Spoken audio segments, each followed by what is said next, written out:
graças ao nome do Senhor. Está feliz que está na casa de Deus? Diga amém. Está muito feliz? Diga amém mais alto. Amém. Louvado seja o bom nome de Jesus. Não ver a igreja toda aqui, a gente fica sentindo, poxa, podia estar todo mundo aqui. Mas vendo parte da igreja aqui é bom demais. Só 4 pessoas concordaram com isso, né? É bom demais. Estamos voltando, meus irmãos, estamos voltando. Queremos com muita alegria conectar com quem está aí na sua casa, online, participando do nosso culto. Esta é a Igreja da Família em Orlando, promovendo um culto de adoração ao Senhor nesse início de processo de retomada das nossas atividades presenciais. E hoje eu tenho um recado de Deus para o seu coração. Há 3 domingos começamos uma série de mensagens com base no livro de Atos dos Apóstolos. Para quem não sabe, este é o livro histórico do Novo Testamento, onde Lucas, o evangelista, tenta fazer uma narrativa histórica do nascimento da igreja. E a conexão é que lá em Atos nós temos a história do nascimento da igreja. E nós estamos agora vivendo o renascimento da igreja. A igreja está reabrindo, começando de novo, né? Então é esse paralelo ali da ação de Deus, especialmente através do seu Espírito Santo, na vida dos irmãos do primeiro século, e nós estamos nos abrindo para a ação do Espírito Santo na nossa vida. Eu me abro para a ação do Espírito Santo na minha vida, e você? Amém ou não? Pode abrir os braços assim, olha. Eu me abro, diga comigo, eu me abro para a ação do Espírito Santo na minha vida, amém? Foi por isso que domingo passado, nosso culto pela Webex, nós falamos sobre o enchimento do Espírito Santo. Como ser cheio do Espírito Santo. E hoje eu quero que você pense comigo em Atos capítulo 3. Esse capítulo é muito especial, que ele vai dizer como o Espírito Santo usa a nossa vida.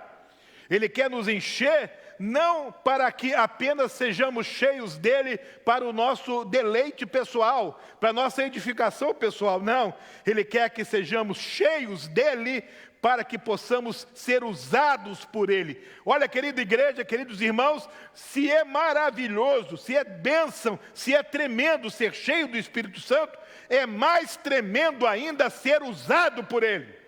Ser um canal de bênção, uma ferramenta nas mãos dele. E você pode pensar em tudo que você aprendeu na sua vida até hoje, em todas as ferramentas que Deus te deu, tudo que você pode ler, estudar, crescer, sua experiência de vida, e você diz, agora tudo isso está nas mãos de Deus, eu preciso que o Espírito Santo use a minha vida.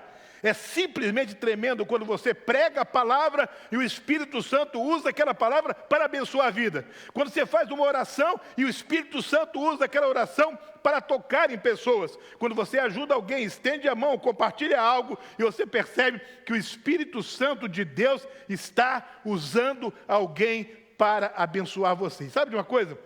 Eu tenho notado que quando a gente menos espera, Deus usa pela ação do seu Espírito alguém para chegar perto de nós e para nos dar uma palavra que vem coincidir, vem se alinhar exatamente com a minha necessidade naquela hora. E eu louvo a Deus porque Deus colocou aquela pessoa exatamente naquele momento e usou aquela pessoa para abençoar a minha própria vida. É o Espírito Santo usando a minha vida e a sua vida. Que o Espírito Santo use a vida da nossa igreja nessa cidade, amém ou não? Então, no capítulo 3 do livro de Atos dos Apóstolos, você vai acompanhar comigo aí como que o Espírito Santo nos usa, que tipo de gente o Espírito Santo nos usa, que tipo de postura o Espírito Santo nos vê nela e então por isso nos usa. É muito interessante isso. Nós estamos em Atos capítulo 3 e nós temos algumas coisas para aprender aqui. A primeira delas é o seguinte: o Espírito Santo usa aquelas pessoas que são focadas em Deus. Guarde isso no seu coração. O Espírito Santo usa aquelas pessoas que focam em Deus, que prestam atenção em Deus, que se concentram na pessoa de Deus. Olha o que o texto diz nos versículos 1 e 2 do capítulo 3 de Atos. Certo dia, Pedro e João estavam subindo ao templo na hora da oração, às 3 horas da tarde. Estava sendo levado para a porta do templo chamada Formosa, um aleijado de nascença, que ali era colocado todos os dias para pedir esmolas aos que entravam no templo. Sabe o que aconteceu, meus irmãos? A prática religiosa dos judeus dizia que todo dia, 3 horas da tarde, tudo parava, e você tinha que ir até o templo, e você precisava ir ali para orar. 3 horas da tarde era a hora da oração, e esse era o costume, essa era a tradição, essa era a prática, e todo mundo que estivesse focado em Deus, com o coração voltado para Deus, sabia que às 3 horas da tarde ela era a hora da oração. E Pedro e João sabiam disso, estavam focados em Deus, e eles vão caminhando para a porta do templo, a fim de adentrarem ao templo, para participarem da oração. Por que que eles queriam participar da oração? Porque eles estavam focados em Deus. Porque eles não foram para qualquer outra direção naquela hora, porque aquela era a hora de ir para o templo, eles estavam focados nisso. Eles levavam Deus a sério, eles levavam a obra de Deus a sério, e eles levavam o compromisso que eles tinham com Deus a sério. Por isso, aquela era a hora de ir ao templo. Só que tem um detalhe: eles não tinham compromisso com o templo, também não tinham compromisso com a tradição. O compromisso deles era com Deus. Por isso que indo para o templo, focando em Deus, indo para orar, indo para se encontrar com as outras pessoas e orarem juntos, ele passa na porta formosa do templo e vem uma cena, Pedro e João, vem uma cena interessante. Um homem aleijado, diz o texto, de nascença.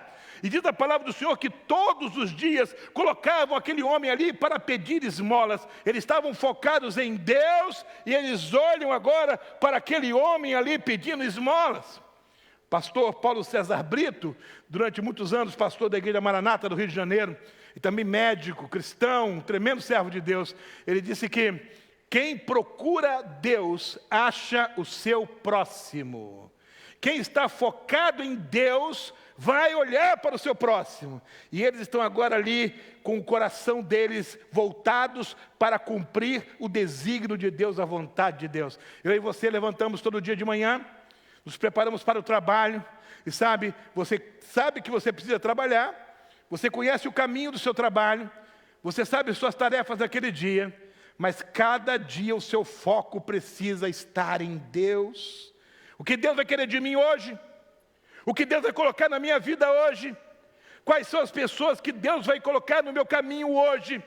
O que Deus vai pedir que eu faça para Ele hoje? Cada manhã, estas devem ser as perguntas da nossa vida, queridos.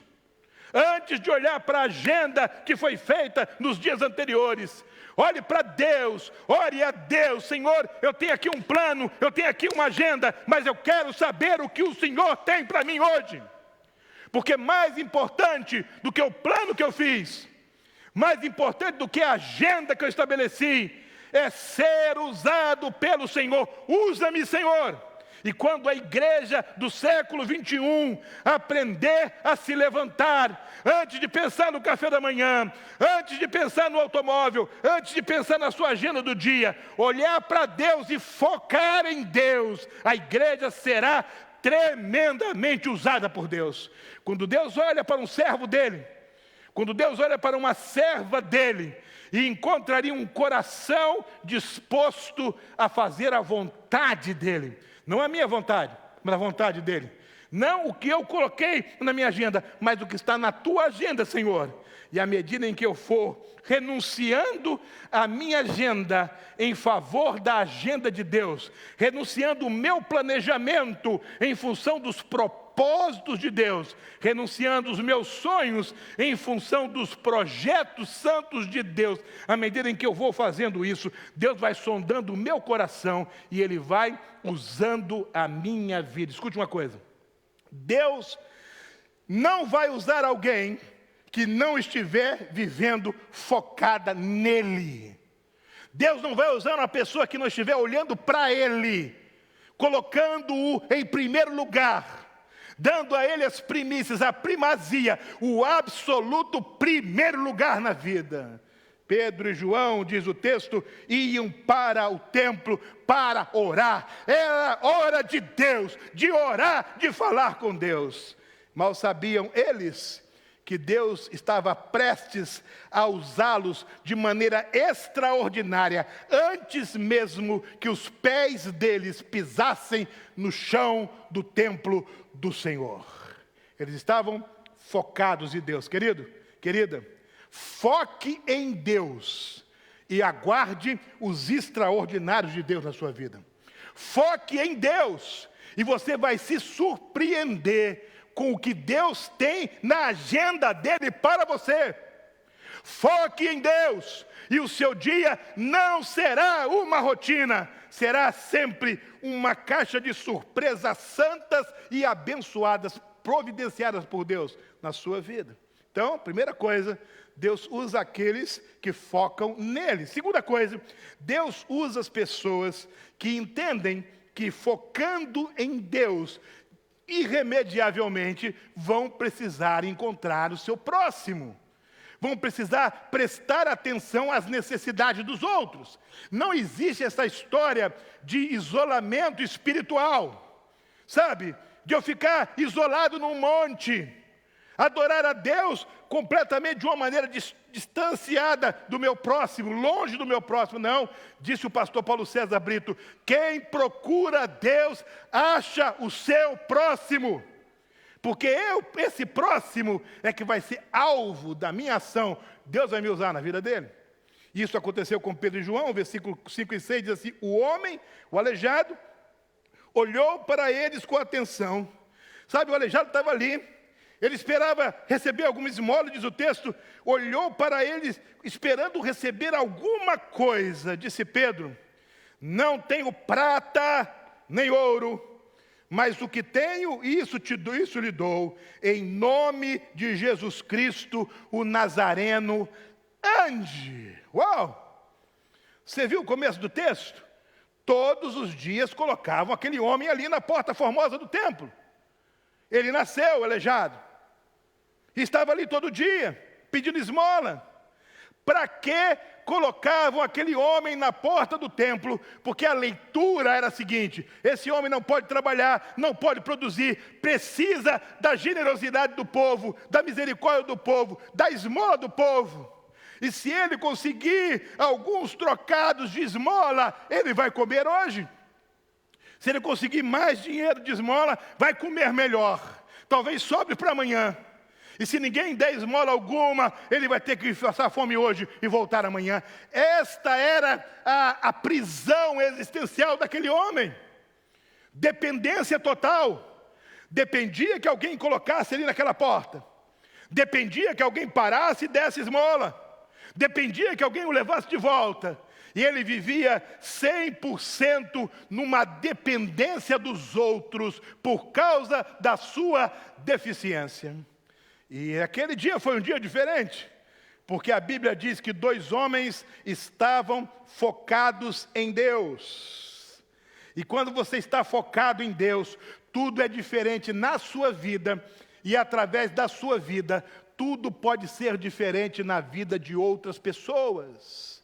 E aquele homem olha naquela expectativa de uma moeda ser jogada, de alguns trocados serem lançados ali. E ele olha naquela esperança de alguém ter pena dele, de alguém se sentir apenado por ele, se sentir tocado por sua necessidade. Mas diz a palavra do Senhor, meus irmãos, que os homens de Deus olham para ele. Pedro pega a palavra e diz para aquele homem, não tenho prata nem ouro. Ou seja, a primeira palavra que aquele homem aleijado ouviu daqueles homens de Deus foi, não. O que você quer, nós não temos. O que você espera, nós não temos para te dar. A sua expectativa, nós não vamos nos corresponder a ela. O seu sonho, nós não vamos realizar, porque o seu sonho é pequeno demais. O seu sonho se realiza com o trilintar de algumas moedas no chão. O seu sonho se realiza com um pequeno, quase insignificante gesto de misericórdia. Uma moeda pequena, qualquer valor. Isso realiza o seu sonho.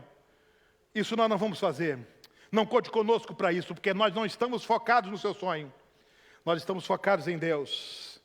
Então, o que nós temos para te dar é muito mais do que algumas moedas. Em nome de Jesus, o Nazareno, ande. Fica livre da sua deficiência. Vença aquilo que te escraviza desde que você nasceu. Rompa, liberte-se da dependência. Em nome de Jesus, ponto final na dependência do outro. Ponto final nessa escravidão existencial. Ninguém precisa te trazer aqui. Você vai entrar muitas vezes por essa porta, mas não vai ficar parado nela pedindo esmola. Você vai entrar para glorificar e exaltar o nome do Senhor. Em nome de Jesus, ande. Ande. Deus usa aqueles que estão focados nele. E Deus usa aqueles que prestam atenção em quem Deus coloca no seu caminho. Leve isso para casa hoje, guarde isso no seu coração hoje. Quem foca em Deus encontra o seu próximo. E Deus vai usar você na vida dessa pessoa. Terceira coisa importante para compartilhar nessa experiência de Pedro e João. Ali ainda, na porta formosa do templo de Jerusalém. Versículos, meus irmãos, 5 e 6 desse texto é tremendo. O homem olhou para eles com atenção, esperando receber alguma coisa. Pedro disse: não tenho prata nem ouro, mas o que tenho te dou. Em nome de Jesus o Nazareno, levanta e anda. Levanta e anda. Ande agora. Sabe quando você chama a atenção da pessoa para você, e quando você diz, levanta agora e ande. Há pouco tempo atrás, eles disseram, olhe para nós, enxergue a gente. O que nós temos para você é muito superior, levanta agora, você vai andar. O que nós temos não é o que você espera, o que nós temos vai mudar radicalmente a sua vida. Nós temos Jesus, nós temos o Senhor Jesus, sabe? Nesse tempo de quarentena, muitas pessoas ficaram sem emprego, muitas pessoas ficaram com menos dinheiro, muitas pessoas ficaram com algum tipo de carência, mas você não ficou com menos Jesus. Você não ficou com menos Jesus. Jesus sempre estava com você. E você continuou podendo compartilhar aquilo que você tem. Você pode levar Jesus às pessoas. Você pode falar de Jesus para as pessoas. Você pode dizer, olha, isso que eu tenho no meu coração, o Senhor Jesus que habita no meu coração, ninguém pode tirar de mim, e eu vou apresentá-lo a você, eu vou compartilhá-lo com você. E eu fico imaginando aquele homem que estava obedecendo a palavra de Pedro, nos versículos 3 e 4, olhando para eles. Pedro ali no pátio, olhe para nós. Sabe, pare de ficar querendo que nós te demos alguma esmola. Olhe bem para nós aqui. E você tem necessidades. E nós sabemos quais são as suas necessidades, mas os seus sonhos estão aquém daquilo que Deus pode fazer por você.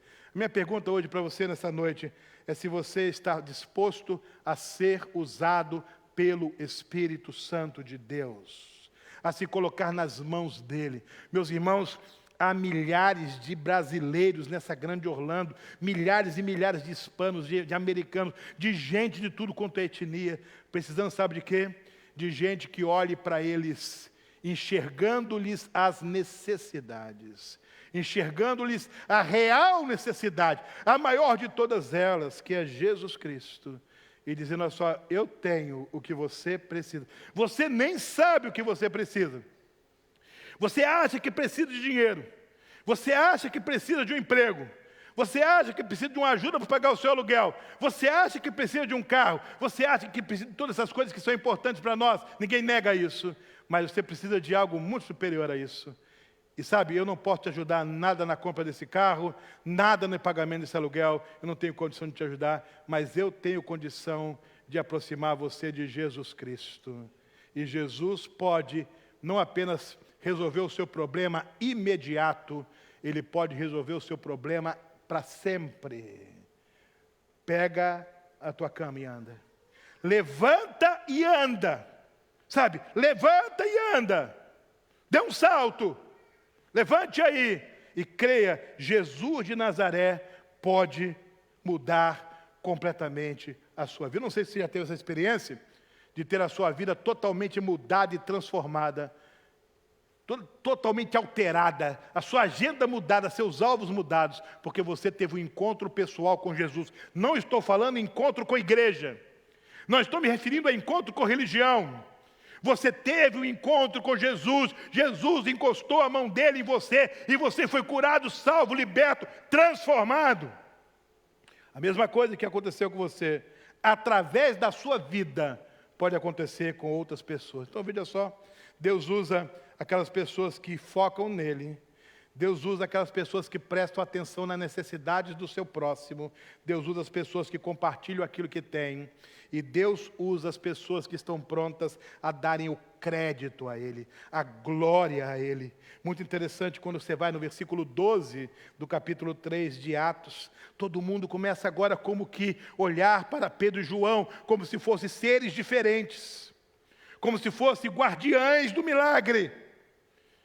Vendo isso, Pedro lhes disse: israelitas, por que isso surpreende? Porque vocês estão olhando para nós como se tivéssemos feito esse homem andar por nosso próprio poder e piedade?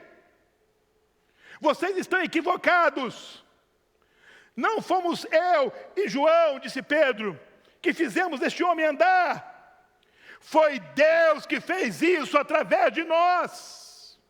Então a Ele toda a honra, toda a glória, todo o louvor e toda a adoração. O crédito é para Ele, a honra é para Ele, a glória é para Ele. Deus usa quem está pronto a dar glórias a Deus, a fazer tudo, transferindo para Ele todo o louvor e todo o crédito. Ele que fez. Você orou, a cura aconteceu.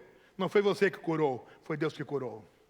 Você intercedeu, a pessoa foi liberada do hospital, a porta se abriu, o emprego apareceu. Não foi você que arrumou o emprego, foi Deus que fez. Você orou.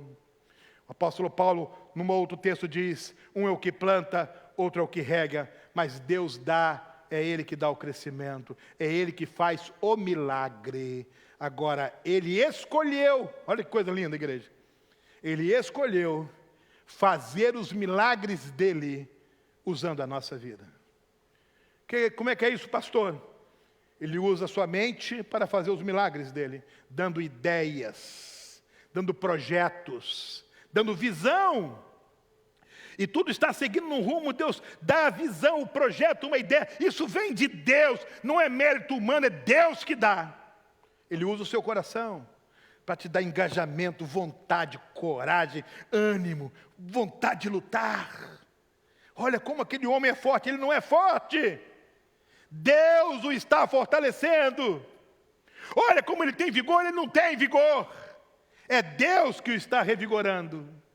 Deus usa suas mãos para fazer milagres. Olha como os dedos deles têm poder. Toca aqui, não tem poder nos dedos. É Deus que está fazendo, usando as mãos dele. Deus usa os seus pés para fazer milagres. Olha como ele vai na direção certa, como ele sempre sabe em que direção dá o passo, ele não sabe. É Deus quem o direciona. Deus escolheu, por liberdade própria, por autonomia absoluta. Ele não precisava de nós. Ele nunca precisou e não precisa. Mas Ele escolheu fazer os milagres dEle através da nossa vida. Lembra de Maria? O anjo aparece e fala: olha, você vai dar à luz a um filho, e ele será o Salvador do mundo. Ele escolheu fazer através de Maria. E agora, Pedro e João estavam entrando no templo. 2 homens focados em Deus. E Deus toma a decisão de fazer algo extraordinário na vida daquele homem aleijado, através deles. Mas sabe como é que o povo interpretou? Quando o povo viu aquele homem andando, quando o povo reconheceu que era ele que ficava todo dia ali na porta, o povo voltou os olhos para Pedro e João. Presta atenção, igreja. Quando algo acontece extraordinário através da nossa vida, as pessoas vão olhar para nós, achando que o poder está em nós, que a vantagem é nossa, que o dom é nosso, que nós temos o monopólio do milagre. Cabe a nós dar o endereço de quem é digno de toda a honra, de toda a glória, de todo o louvor e de toda a adoração. E Pedro e João disseram, não olhe para nós assim, não somos nós que fazemos os milagres. Não fui eu e João que colocou esse homem, que colocamos esse homem em pé. Quem fez isso foi aquele nome que nós invocamos quando o anunciamos a liberdade. Em nome de Jesus, o Nazareno. Ande! Foi esse nome. É nesse nome que há poder. Sabe de uma coisa, querida igreja? Deus não escolhe pessoas para empoderá-las para a sua vaidade e para o seu orgulho. Deus escolhe pessoas não pelo currículo delas, não por quem são, pelo que fazem. Deus escolhe pessoas por sua graça, por sua misericórdia. O próprio apóstolo Paulo vai dizer, pela graça de Deus eu sou o que eu sou. Deus quer usar a sua vida, mas você precisa estar focado nele. Você precisa entender que quando foca em Deus vai enxergar o seu próximo. Você precisa estar disposto a compartilhar aquilo que você tem e ninguém tira de você, Jesus Cristo. E você precisa estar maduro o suficiente para render toda a honra, toda a glória e todo o louvor a Ele. Fui pastor numa igreja no Brasil, e nós tínhamos um médico que tinha uma especialidade em dor. E um dia ele estava conversando comigo e disse, pastor, eu estou tendo uma oportunidade tremenda todo dia de falar de Jesus. Porque como acontece isso? Eu perguntei para ele, olha, eu estou lá no meu consultório, chega alguém entrevado, na cadeira de rodas às vezes, fica lá esperando na sala de espera entrevado. Eu sei o que está acontecendo com ele, ele tem uma dor crônica. E por causa da dor, limita os movimentos. E os movimentos, muito tempo limitados, vai ficando ali enrijecido. E ele tem medo de tentar mexer por causa da dor.